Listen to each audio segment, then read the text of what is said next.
모두가 침묵할 때 홀로 목소리를 드높인 사람, 오로지 성착취 피해 아동 청소년을 바라보며 그들의 상처를 보듬어 세사를 돋게 만든 조진경 대표.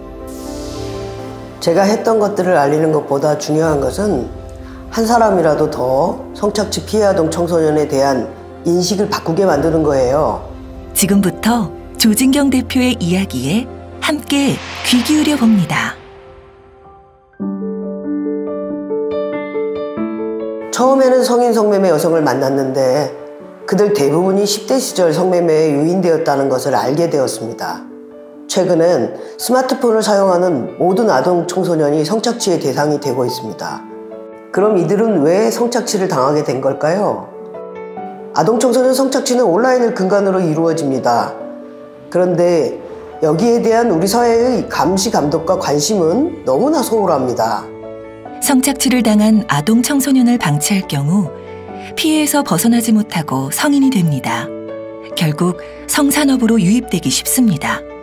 조진경 대표는 그들이 성착취 굴레에서 벗어날 수 있도록 한국 최초로 10대 여성 인권센터를 세워 성착취, 성매매 피해 아동 청소년의 발견, 예방, 치유, 자립에 이르는 통합 지원 체계를 구축했습니다. 제가 조진경 대표님을 처음 뵌 것은 2014년도 국회에서였습니다. 이제 좀 여전히 성인 대상 성매매에 집중되고 있다라고 하면서 아동 청소년 대상 성착취에 조금 주의와 관심을 기울일 것을 촉구하셨어요. 그래서 그게 2년이 돼서 법 개정 운동을 열심히 했습니다. 그래서 다행히 법은 이제 개정이 됐고요. 근데 여전히 안타깝게 생각하는 거는 우리 사회 전반적인 분위기가 아동 청소년 대상 어떤 성매매가 성착취로 인식되지 못하고 있다는 점은 여전히 좀 아쉬운 점이라고 생각하고 있습니다.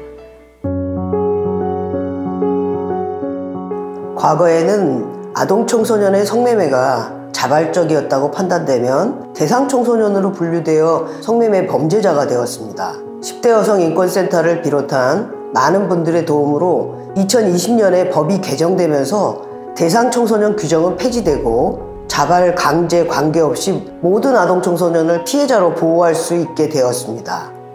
피해 아동 청소년이 법적 보호를 받게 되었지만 법이 바뀌었다고 아동 청소년에 대한 성매매, 성착취가 줄어들지는 않았습니다. 그리고 법이 바뀌었다고 사회의 시각이 하루아침에 바뀌지도 않았습니다. 이런 인식을 바꾸고 이들을 지원하기 위해 저는 10대 여성 인권센터를 통해 성착취 피해 아동 청소년들을 위한 길을 찾아가고 있습니다. 10대 여성 인권센터는 지금까지 2만 명이 넘는 성매매, 성착취 아동 청소년들에게 3만 건이 넘는 상담 지원을 제공해왔고, 나아가 성착취 피해 아동 청소년들을 사이버 또래 상담원으로 양성하여 일자리를 제공하고 있습니다.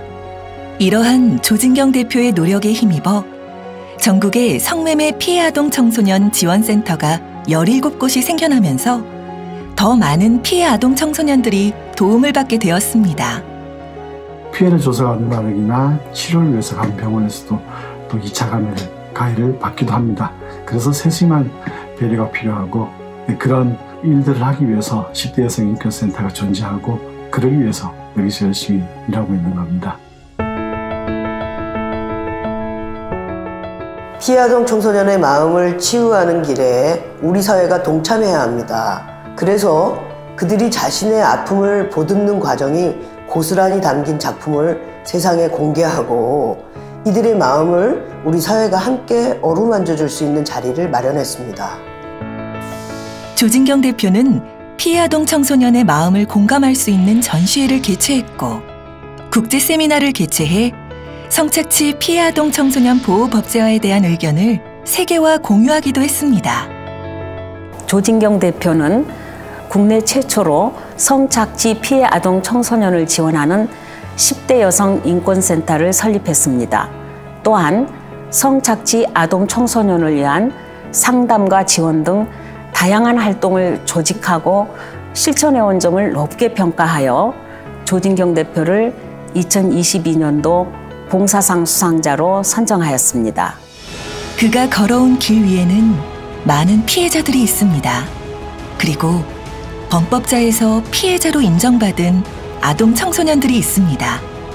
그들에게 따스한 가슴을 내어준 사람. 이제 우리가 그 사람의 뜻을 함께 품어갑니다. 성착취 피해 아동 청소년을 따스하게 품어준 사람.